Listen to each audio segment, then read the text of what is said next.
That movie sucked. I kind of liked it. Movie Night Crew Network. Look, I didn't want to be a half-blood. If you're reading this because you think you might be one, my advice, close this book right now. Believe whatever lie your mom or dad told you about your birth, and try to live a normal life. Being a half-blood is dangerous. It's scary. Most of the time, it gets you killed in painful, nasty ways. If you're a normal kid reading this because you think it's fiction, great, read on. I envy you for being able to believe none of this ever happened. But if you recognize yourself in these pages, if you feel something stirring inside, stop reading immediately. You might be one of us. Once you know that, it's only a matter of time before they sense it too. And they'll come for you. Don't say I didn't warn you.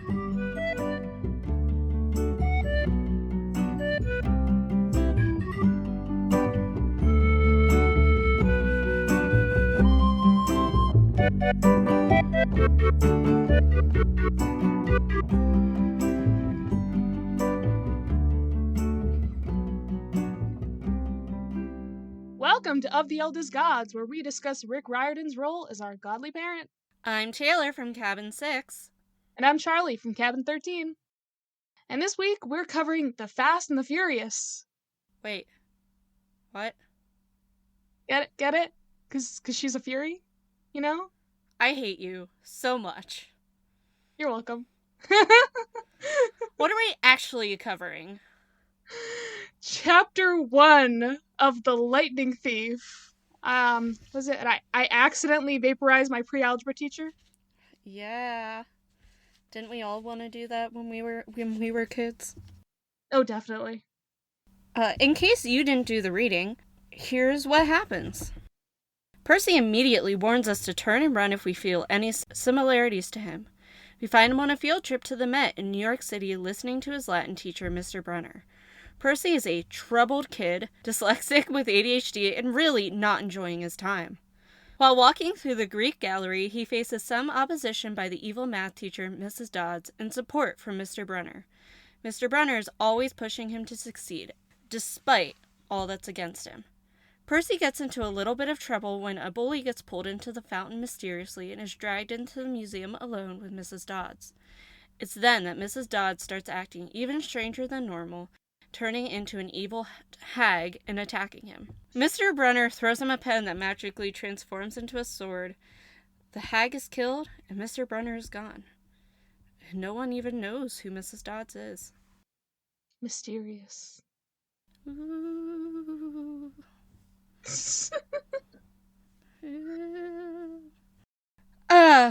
So every week, before we actually talk about the chapter, we want to give you a little background about what's happening. So what is happening? Life. Wow, that's deep. So every week I will start off with a little bit of geography or history, depending on what is going on in the world. Sometimes it's really hard to follow along as to where our heroes actually are, so that is my job. And Charlie, what's your job here? Oh, I have a job? Oh, that's good to know. Someone should have told me before this. Damn. No, I'm covering the mythology and folklore and such, giving you guys a little bit of background on things. So we are going to do our best not to use spoilers on this show for those of you who are listening for the first time. If ever Charlie or I accidentally spoil something, I will include a spoiler alert in the episode so you know to stop listening. With that, I'm going to talk a bit. We're only really in the Met for the entirety of our first chapter. There's no movement. There's places that don't actually exist, like Percy's school. So, but they're not there. That's right. The whole time they're in the Metropolitan Museum of Art, commonly known as the Met, which is on 5th Avenue in New York City. If you are an art buff, you probably already know what the Met is. I'm gonna put a link to their website in the description because you can actually look for free at a lot of their exhibits now through their website. With COVID happening, if you're listening to this in the future, God, I hope COVID's not happening anymore, but here it is. So, would recommend, they have works dating back 5,000 years. And that's why they are able to see a lot of ancient Greek and Roman statues during their field trip. If you want to have the Percy Jackson experience, but you cannot get to New York City, take a ride on their website. I promise it'll be a good time. I had a good time. Don't judge me. Did you? I did. Oh, okay. I won't judge you. Oh, thanks. For once. So, what are we fighting this week? Well, it's not just what we're fighting this week, because we actually got a myth in the chapter that was talked about. Because when they're at the Met, Mr. Brunner is telling them about Kronos, the Lord of the Titans. There's a lot about succession myths in Greek mythology, and the whole Kronos thing is very intertwined with that, because he killed his father Uranus, and then Zeus ends up killing him. What? The word Uranus is just funny. Let me go. I'm 5. Uranus. That's less funny than Uranus. Is it? Urine! Is! Uranus. Your anus? Yeah, I'd rather hear that. Okay. I've always said it Uranus, because I think that's how they said it on, like, Sailor Moon, I think. So, And this whole myth is all about Zeus killing Kronos, because, Kronos was already worried about his children being more powerful than him, because that's just how it goes. You know, you're a powerful being, you're gonna have more powerful children, they're going to overthrow you, yada yada yada. So, he knew this was coming.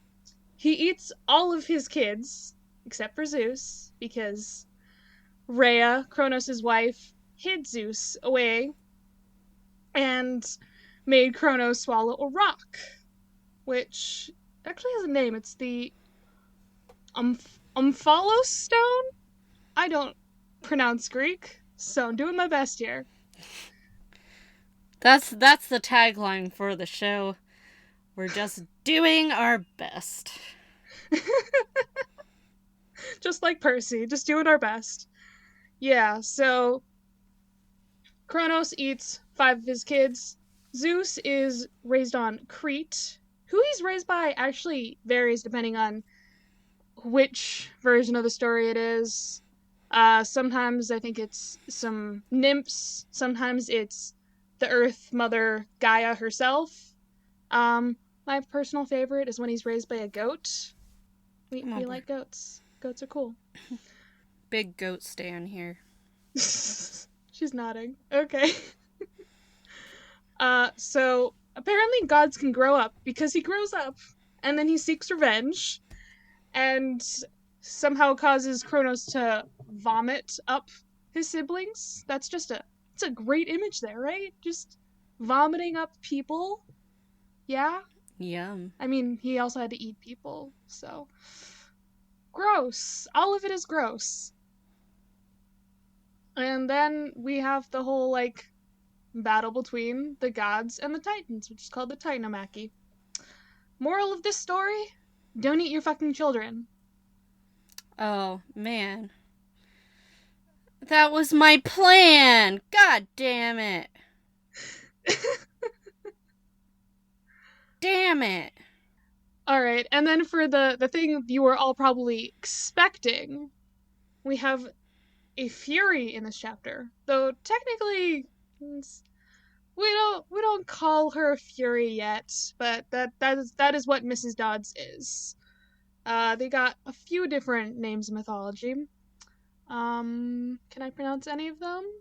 Do I want to try pronouncing that? What are you trying to pronounce? Which? Irenas? I think that's the Greek word for fury. Oh, it's Eumenides. That's not the word I'm looking at. Oh, it's also the other word for that is also another version of it. I was going to talk about that in a second. Oh, sorry. The Irenaeus, yeah. Irenaeus? Yeah. Maybe? Okay. I tried. Um, so yeah, one writer actually coined the idea that they shouldn't be mentioned by their true name, and that was Euripides, and that's how they became to be called the Eumenides, aka the kindly ones. Ooh, don't use names. We'll get there. Spoiler. We'll yeah. Not But really. like that's a trope in like a lot of folklore and shit. Like don't use something's true name. Anything involving the Fae, true names. That's fair. Don't Yeah. don't tell them your name. So names have power. um, the parents of the Furies also vary by the source. That's just how these things work. Nothing is ever set in stone.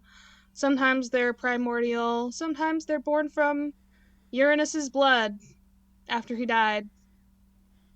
Lovely. Lovely. They're punishers in the underworld. Lecto punishes moral crimes. Megara, not the Meg from Hercules, punishes infidelity, oathbreakers, and theft. And Tisiphone, I think that's how you pronounce that, punishes murderers. I have to look at it again to. I apologize to any native Greek speakers. I am doing my best. Tisiphone. Tisiphone? Yeah. That sounds better. Yeah, Tisiphone. Whoa, we got that. There isn't really any stories about them other than that, so. Where do they first appear? Huh? Where do they first appear? Do you know? Oh shit. I don't know what I'm looking at. I'm just looking at Wikipedia right now. Were you actually looking for an answer, or were you just gonna say it? Oh, I know what it is. Okay. Would you like me to share? The Iliad. The first time they ever appear are in the Iliad, but they're mostly associated with Aeschylus. Is that how you say his name? Yeah. Okay. I got you, fam. Listen, this whole segment was just me trying to explain things and sounding like a dumbass, but that's pretty usual for me. I'll make you sound wonderful. Oh, thanks, babe. Thanks. I'll clip out anything that I think makes you seem dumbassish. Well, then just cut out everything I said. Oh, good. That's less work for me. Then you have to do the entire podcast yourself. You said it, not me. Okay. That's it for the myth corner. I think we still need to have names for these things. Hey, tweet at us if you have a fun name for our myth and history/geography corner. I'm calling mine the "Where the fuck are we now?" corner. But if anybody wants to submit something else, I guess I'll take it. Okay, I think we should get on with the chapter now. So, I just reread these books again, probably like 4 months ago. Oh, but wow. Can you think back to when you first read them? And what was your reaction when you first picked up that first chapter and it starts with, "Hey guys, stop reading"? Okay, so see, memory is a hard thing for me. But is it the ADHD? Yes, it is. Real life ADHD. You can't remember shit. There you go. But like, okay, so page 1, just like the drama? What? Percy. As our friends over at the restricted section say, it's all about the drama. Is Percy a wizard? Is that what we're trying to say here? We don't have proof that he's not. You know, you're right. He's a kid with messy black hair and green eyes. Just like another wizard we know. Yeah, just... Okay, so also, like, I know there's at least one other children's book series. that has like the same kind of like opening message, and that's I never read it, but a series of unfortunate events has like a similar opening, like don't read this, or like it's gonna have a sad ending kind of stuff going on. Once we get through all of Rick Fireman's books, we'll Rick do a series of unfortunate events. I don't want to because I know it has a sad ending. That's the point. That's what page 1 tells you. At least with Percy, he's not like, this is gonna have a sad ending. He's just like, don't awaken the demigodishness inside of you. Yes, now demigodishness is now a word. Hashtag demigodishness. I'm gonna start a trend. I will make that a hashtag. Don't you worry. I'm starting a trend. So, my big problem with the first page is I read this when I was 12. Did you believe this? No, I had a hard time believing that Percy Jackson was also 12. Okay, interesting take. Like, I'm like, you're way too mature to be a 12-year-old boy. Question. Did you think you were a half-blood at some point? No, my family was too religious for that shit. Okay, it was very depressing. I definitely did. I never got to, like, wish for my letter from Hogwarts, or go on a journey with Frodo and the ring. Oh. See, I never got, like, nearly that much of a connection with Harry Potter to be like, oh yeah, I'm getting my Hogwarts letter this year. No. But with Percy Jackson, I'm just like, a satyr's gonna find me this year. I know it. It's coming. A monster's gonna attack me. Somebody's gonna murder me. It's fine. I hated all my teachers. I'm like, this one's gotta be a monster, right? Come on. Yeah.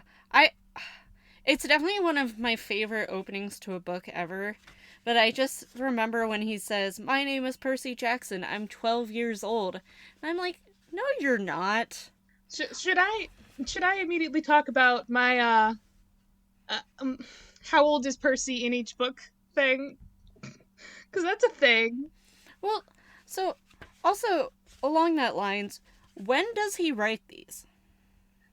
That is a fucking question. So, that was, like, it never occurred to me until I was reading through this first time. I like how we're still in, like, the opening paragraphs here. But I'm just sitting here. He's like, last May. Well, so did you write it at the end of the summer? Are you just, like, keeping a journal? Okay. So he's 12 and he's writing this. So it should be before his birthday, according to the math that I've done on how old Percy should be. Yeah, well, his birthday is what, August 18th? Yes. So, somewhere in between, what, like, the beginning of August and August 18th. Is probably when he's writing this. Yeah. But also, like, what? Is he keeping a fucking journal along the way? I really want to know if they're gonna keep, like, this whole first page thing when they do the TV series. That is my biggest thing. I want to know how they're gonna do that. If they're gonna keep that shit. Anyway, digression. I can't wait for the TV series. But yeah, Percy is just a fucking drama queen. I know you have a tirade coming on, though. Based off of, like, something he says on literally the first page. Oh. He goes to a private school for troubled kids. Am I a troubled kid? Troubled kid? Yeah, you could say that. As a teacher, I can tell you there is no such thing as a troubled fucking kid. Kids need help, but calling them a troubled kid is degrading to the child. And you know what? Fuck the American education system. Look, I kept my rant short this week. I was waiting for it. I knew it was coming. Every week we're gonna get a teacher rant, if possible. I can't wait. But, so, like, he's at Yancey. Is it? Are they all supposed to be, like, criminals or something? Or just, like... Is that what the implication here is? I would think so. I mean... What's the girl's name? Nancy? Nancy Boba Fett, sorry. Yeah. Like Boba Fett. Nancy Boba Fett. That's right. Yep. Well, because I think about it, and he starts talking about how he gets thrown out of all the other schools ahead of time. And one of them is, I had an accident with a Revolutionary War cannon. How? Percy! Percy! First off, I want to know how. I want to know what happened. Yeah, that's literally my note. Why did he shoot a cannon? Yeah, I was like, Was he shooting it at a monster? by accident, didn't know? I have questions. At least the time when he's in 4th grade and he gets expelled for his Marine World shark pool incident, at least that, makes sense. He hit a wrong lever. Yeah? I could see, leaning up against... It's the place's fault for having a lever where a 10-year-old could hit it. You know what that's making me think of? Kronk. Yeah. Wrong lever! Oh, God. But, I wish I had Mr. Brunner as a teacher. He seems like a chill dude. I wish I was like Mr. Brunner. I wish I had gone to the Met as a field trip. Would I take... If these kids are supposed to be quasi-criminals, would I take them to a fancy-ass museum in the middle of New York City where they could pickpocket people? The answer's no. I mean, I saw you shaking your head. But God bless Mr. Brunner. I want to know, why is he leading the museum tour? Don't they have people to do that? A docent. He's just a teacher. A docent. I like to call them docent. Well, you're fancy schmancy. Docent. Okay.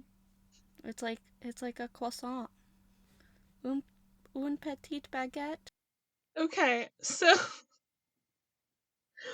But they have somebody to do that. I just want to know why he doesn't just chill for a second and let somebody else do it. Yeah, you have a guy who's crippled in a wheelchair.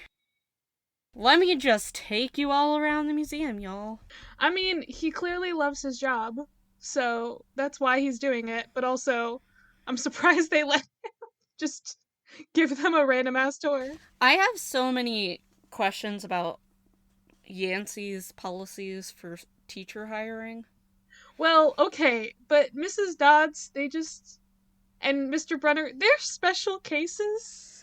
I understand that they have a bigger role, but how did they convince, I know we figure out a way later about how that might have happened, but conceptually, how? That's where my head is right now. Because then we meet Nancy right after that, and fucking Nancy can go die in a hole. Nancy goes to Yancey, though. That's something that's just always bothered me.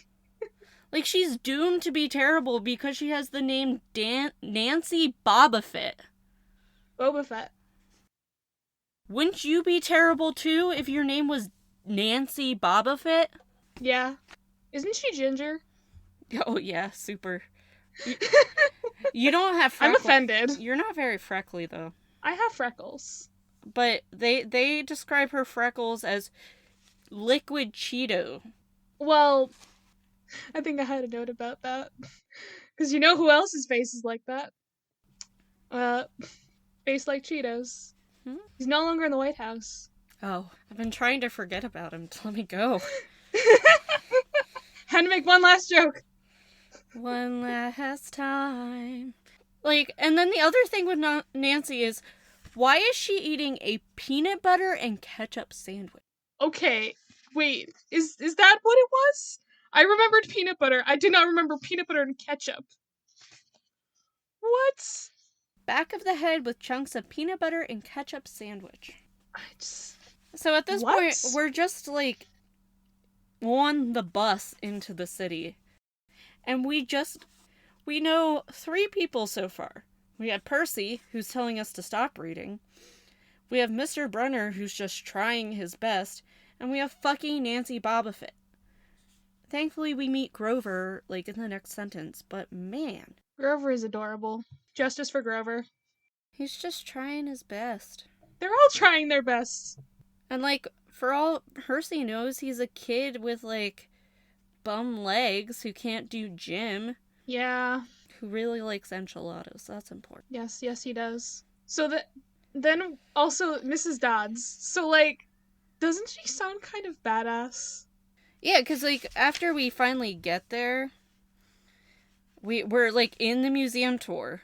And mister Brunner's, like, taking them along. And then you get the description of Mrs. Dodds. And I wouldn't be scared of her. I'd be like, that woman's cool as shit. Yeah, no, I would just be like, icon, I am obsessed with this woman. She's wearing a leather jacket and she's like an old lady. She's 50. That's old. My mom's gonna, like, reach in through the phone and, like, murder you now. Well, I mean, my mom is also over 50, so, and I call her old. Rude. But also, like, I do have this question. Do you think she actually looks older than 50? Because kids are just really bad at estimating maybe age? she looks younger. No, she probably looks younger than that because Percy is bad at things. Yeah. I just thought about that, like... She probably actually looks like she's 30. Like, to him right now, I look like I'm, like, 45. Oh dear. That's so scary. I'm just saying. Yeah, but also, so they said the last teacher had a breakdown. My theory, did Mrs. Dodds cause this teacher to have a breakdown? Like, she freaked her out? Like, we know she's a Fury, so it wouldn't be out of the question for that to be a thing. Yep. They just bring their... My assumption is also that the other teacher is still alive. Shit, now we don't... Well, so we know at the end that they keep saying their math teacher is Mrs. Kerr. Was that maybe the original math teacher? Shit. I don't know. I mean, she obviously doesn't sound as badass as Mrs. Dodds does sound. Well, wait. But, okay. Well, we don't have enough of Percy and Mrs. Kerr, do we? But he doesn't seem to recognize her at all. So maybe she's not. Maybe she's a new person. I have questions about how she was replaced so quickly. Sorry. I do have I'm assuming Rick did this on purpose, but describing her as from Georgia. Do you know what I'm hinting at? The song The Devil Went Down to Georgia? Oh, God. I'm just saying. Well, she's not a devil. But she's associated with Hades. Who is not the devil. I'm saying the place Hades. Yes, I know. I understand. Which is essentially hell to people who don't understand how Hades works. Yeah. We'll talk about that eventually. That's a topic. Oh yeah, so what is it? So while Mr. Brunner is like explaining the whole thing, and he explains the whole Kronos myth to the class, and then he keeps singling out Percy typically. Yo, I admire this man's questioning techniques. He does it exactly like how they teach us to do it in teacher college. In teacher college? Isn't that what I went to? I just like how you phrased it. But like the fact that he questions Percy, like, why does this matter to your real life? And just... Yo, he was trying to do the whole, why does this matter in real life shit that everybody asks in high school, like when you're in math class, like, I'm gonna have a fucking calculator. Why do I need to know about Greek myths? I don't blame them for questioning it. The way you phrase that, I'm gonna have a calculator, why do I need to know about Greek myths? Mm-hmm. Why do things in history matter? Like, such good foreshadowing. Like, this chapter is filled with foreshadowing. I don't want to talk spoilers, but like, foreshadowing. It'll be nice because when we learn some of this stuff and being able to go back, and for people who are reading it for the first time being like, oh man, they talked about foreshadowing in this episode. I figured out what they were talking about now. Yeah, well, it's also when you read something as an adult, you see all the things like that. When I was a kid, I'm pretty sure I just didn't notice any of this shit. Yeah. I don't think I noticed it. But, like, I like Brenner says about real life and how your studies apply to it. And my response was just, bruh, he's 12. He's not thinking about longer than tomorrow. What is life to a 12-year-old? Going to school and being miserable. Yeah, That's what it was for me. And that's why they go outside and get to eat outside on Fifth Avenue, watching all the great people pass by.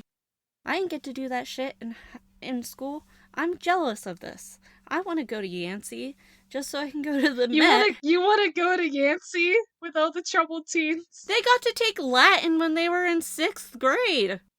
Oh yeah, I also have questions about his Latin classes. Just, he pulls out a sword. They do shit in Latin class. I don't know, man. I don't know. That's more exciting than my Latin class in college, so. Well, because then they go outside to eat. And I'm like, okay, whatever. I get not wanting to pay for museum food. Museum food is pricey as fuck. Give them that. So they're all eating out there, and Brunner's just like, let me sit here in my wheelchair with my little red umbrella and read a book. Oh god, it's so cute. How did people get hired at this school?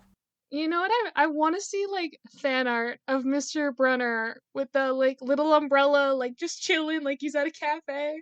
That's just so cute. Yeah, like this whole part where they're setting it up, and they're outside on the street, and you have Percy daydreaming about his mom, who's a few blocks over. I have a question there. Yeah, that's sad. Are they just not allowed to see their families?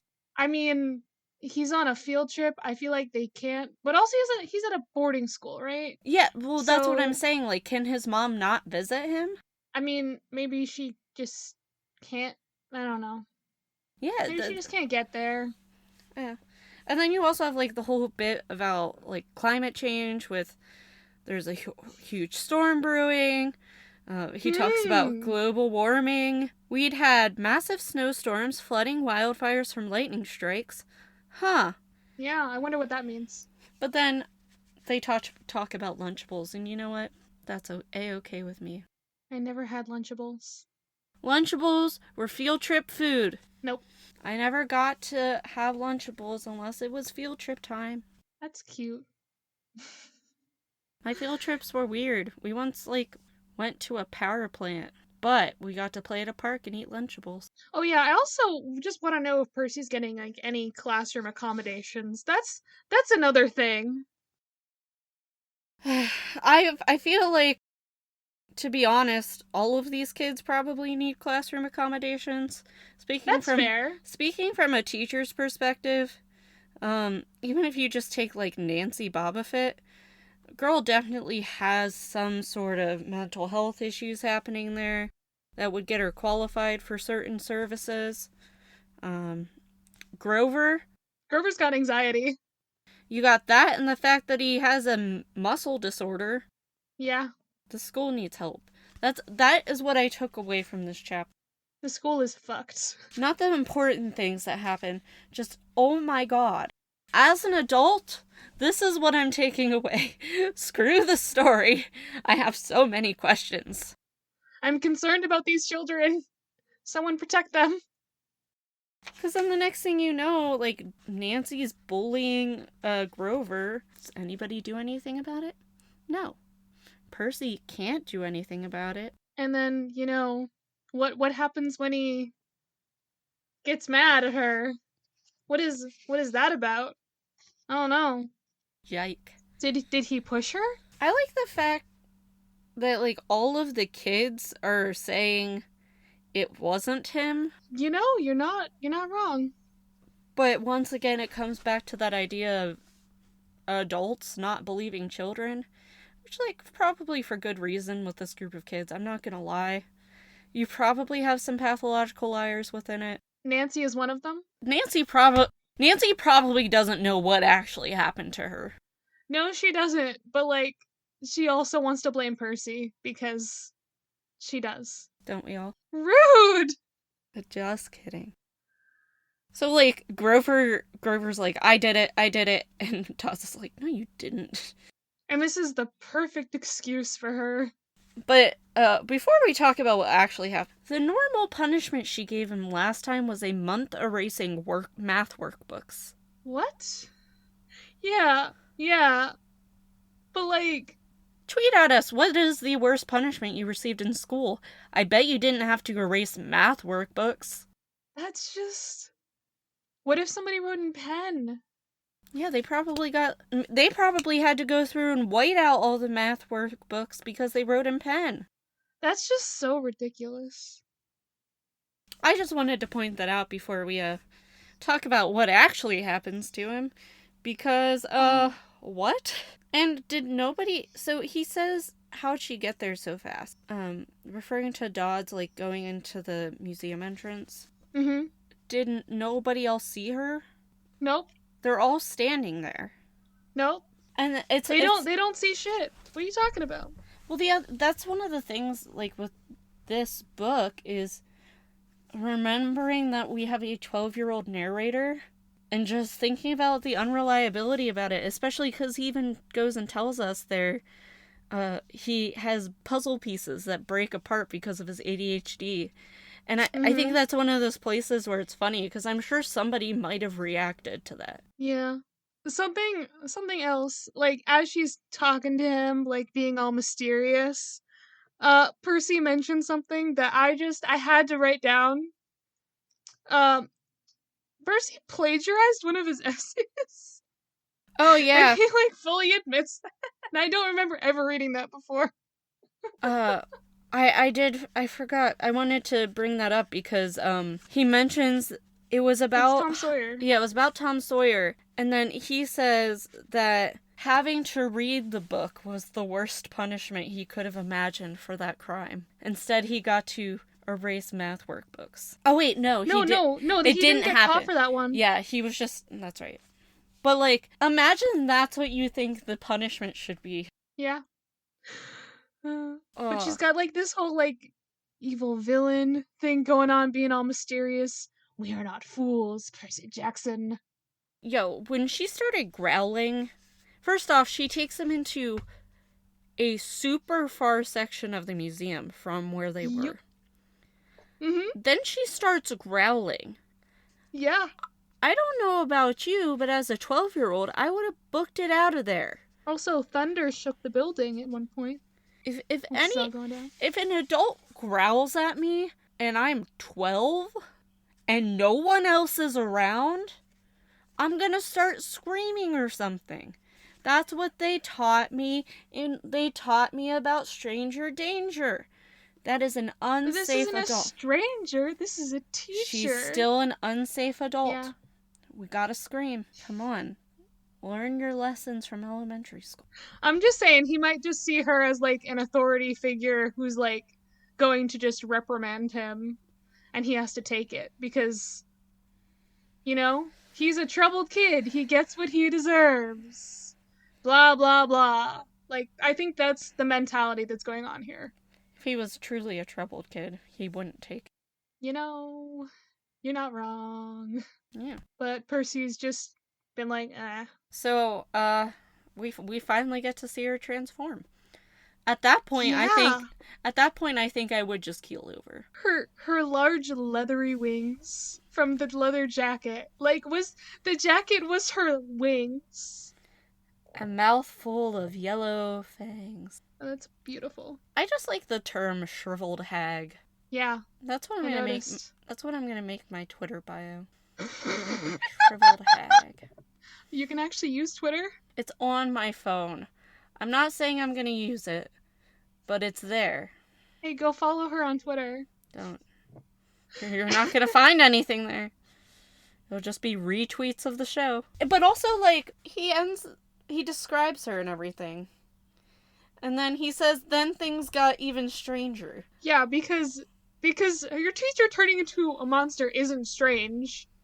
More strange than that is the guy in the wheelchair throwing a pen at you. Yeah, like, I would feel like the pen turning into the sword is way less strange than whatever the fuck just happened. Yeah, whatever the fuck she is nothing. It's like, he doesn't think that's anything. There's fucking. But you know what makes it strange? The fact that Brunner says the phrase, "What ho? Ho? What ho, Percy? Huzzah!" Hey, is he calling Mrs. Dodds a hoe? Hag, ho, same thing. Right, yeah. Okay, if I wasn't already dead when she turned into a hag, if I looked down in my hand and I thought I caught a pen and it was a fucking sword, that would have been the end of me. All of this, I would have been out of there. I would have. See, you would not make it as a protagonist. I would have peed my pants at this point. No, I need to know what's happening now. I think it's just so ridiculous how easily he kills her. He just swings the sword and she's dead immediately. This isn't super a spoiler, just in the fact that we meet other things in the series that it takes so much more to kill, who, like, theoretically should have been easier to kill. And no, Yeah. it's just like, compared to her, it's like Like- prod. he just swung it and then she's dead. Also, the fact that she says, "Die, honey!" That's hilarious. Another example of the fact that I love Rick Fireman's writing is the phrase, "Mrs. Dodds was a sandcastle in a power fan." Yeah. I just, that's all I want to say about it. Just the fact that that's a thing that was written down in a book. I also, this might be spoilery, but I have questions about the pen sword in this scene and how it works As do I. compared to later. Yeah, we'll have to talk about it. It does come up again later, so keep your notes. I have my notes. We probably have the similar note. Yeah. We in the chapter, she's dead, and Percy just has Mr. Brunner's pen, which he takes back, and Mrs. Dodds has never existed. So we got some gaslighting going on here. I like how Brenner's like, bring your own writing utensil in the future. You know what's also funny about that? Hmm. Because like it's a pen that turns to a sword. Oh, the pen. The pen is mightier than the sword. But But the pen is the sword. Oh. Oh, what a paradox. The other thing I love, how he says, "My lunch must have been contaminated with magic mushrooms." Like, that's just an everyday thing that might happen at the school. To have the context that might be a thing. Because when I was 12, I didn't know what magic mushrooms were. So, what the fuck is up at Yancey? I have questions about the school. Like, Brunner is such a terrible chaperone. Percy's just been gone with Mrs. Kerr. I want to know if Mrs. Dodds was a good teacher. That's my question. Only to Nancy. But, like, no, did she, like, teach them math well? Did anybody learn shit? Yeah. Or did she even bother? I have similar questions about Mr. Brunner that we'll end up talking about probably next chapter. I just, as a kid, this was definitely a good hook. Yeah, you got a lot of questions. Like, imagine, we both read this in, 7th grade. So, just sitting there thinking, am I crazy? Are things, like, actually what they seem around me? And, like, just constantly, because in comparison to some other series that might have some element of magic or mythology or anything, this chapter, everything it seems completely normal. It seems like it could just fit directly into everyday life. So, like, Yeah. I definitely get why you would, like, question if you were a demigod or not. Mm-hmm. Because that chapter itself is like, teachers are mean sometimes. Maybe they're actually evil. You know, this is just how you open one of the urban fantasy books where, like, you know, that's a special kid right there. Those kind of books where everything's normal until one day this happens. That's how they all gotta start. Yeah, obviously. I'm not comparing this to any other book in particular. No, I'm obviously not. Well, you might be, but I genuinely wasn't, because like you see this a lot with just anytime you try and mix fantasy and or science, even science fiction with like normal everyday life, it normally gets to the point where it's too unreal. And for this to be like the opening hook, where it's just like it was an ordinary day at a museum. Yeah, Rick's just really good at grounding everything in like mundane things. Yeah, the crazy part was only 2 pages in the book. It was like a page, really, from her like becoming a monster and the pen. It was like a page, really. Yeah, it is exactly a page in my book. Yeah. So, I think that's interesting too, like how well, I don't know, there's a lot of stuff that I just realized even like from our conversation that talking it out, I'm like, oh man, I didn't even think about that. And that's one of those things where it's because I had to be sneaky about reading them because my family was too religious. And so I never really got that whole, this could be real sort of thing when I was younger. So now looking at it, I'm like, man, I wish I had had that imagination when I read these the first time and could have been like, oh man, yeah. Yeah, you don't want that. You don't want to be like, well, this teacher who hates me, that's obviously a monster, and they're going to kill me. No. When you're like a 12-year-old. I was definitely that kid. I already had anxiety issues. What's one more to add to the mix? I was too caught up in my fantasies, so. I was too busy being mad at the history teacher for brushing his teeth behind me and spitting it out the window next to me. The fuck? Middle school was not a good time, Charlie. Middle school was not a good time. Oh, I agree, middle school was not a good time. But I had different experiences than that, so. Well, that was the end of the chapter. Do you have any ending thoughts about our first glimpse into the world that is Well, I already told you the moral in the myth and folklore section. Don't eat your fucking children. And I said, stop telling me what to do. The moral of the chapter. Don't. Stranger danger? Yeah, stranger danger, even if it's somebody you know. If you're all alone and they start growling, scream.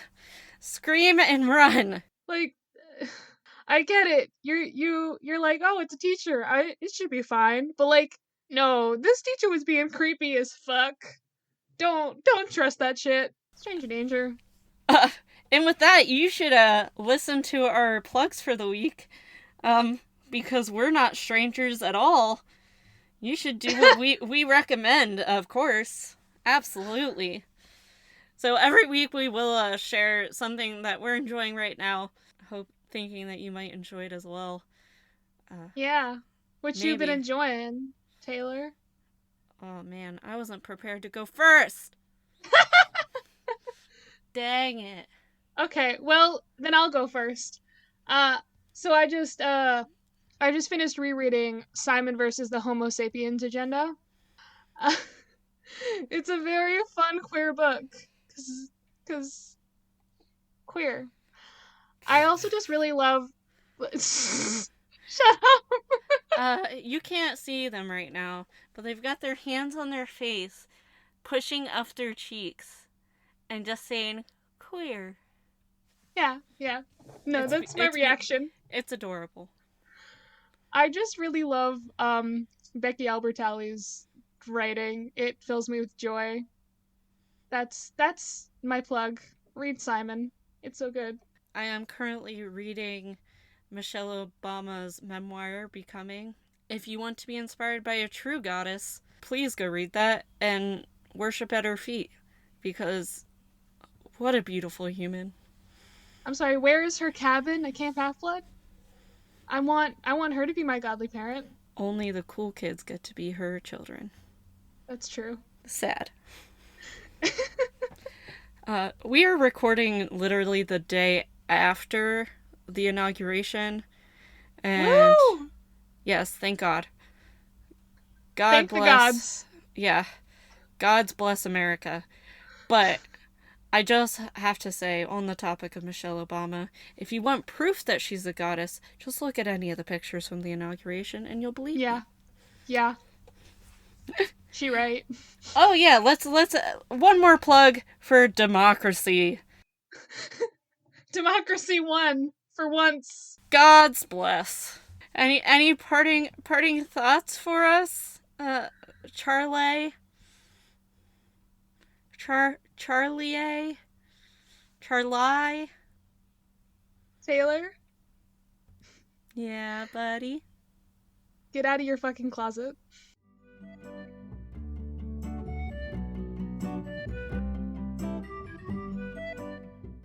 You can follow the podcast socials at Of the Eldest Gods Pod on Instagram and at Of the Eldest Gods on Twitter.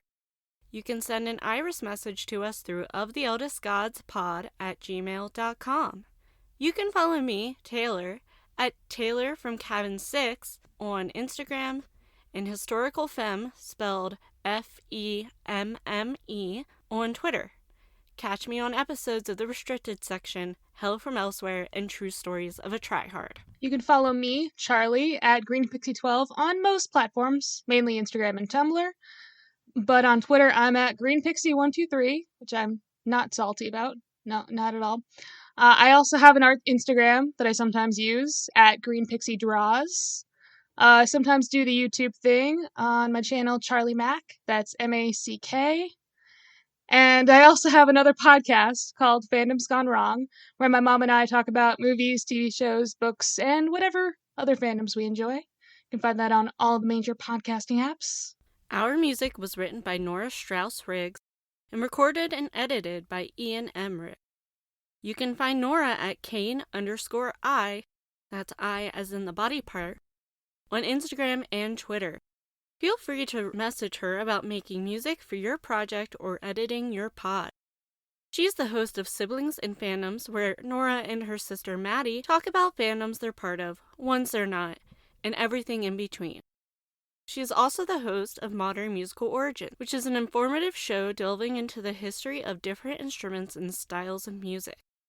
You can find both of those pods on all the major podcasting apps. We are proud to be a part of the Movie Night Crew Network, which features the Restricted Section, a chapter-by-chapter Harry Potter pod with lots of spoilers all the time, and the Movie Night Crew. Join some friends as they react to some terrible, some meh, and some really great movies. What's up, potheads? It's me, your host, Christina. Welcome to the Restricted Section. No, we're not in Hogwarts. It's like a metaphor. Do you get it?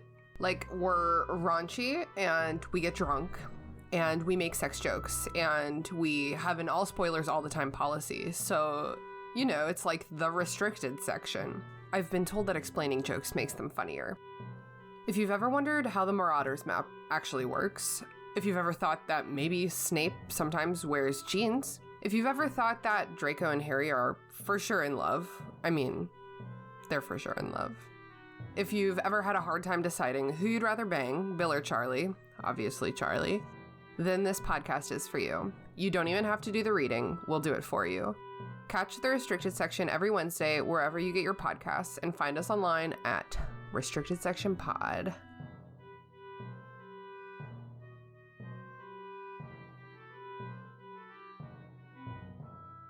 Of the Eldest Gods is based on the series by Rick Riordan. Right now, we are discussing Percy Jackson and the Olympians. Remember to follow us on your favorite podcatcher and meet us back here every Thursday.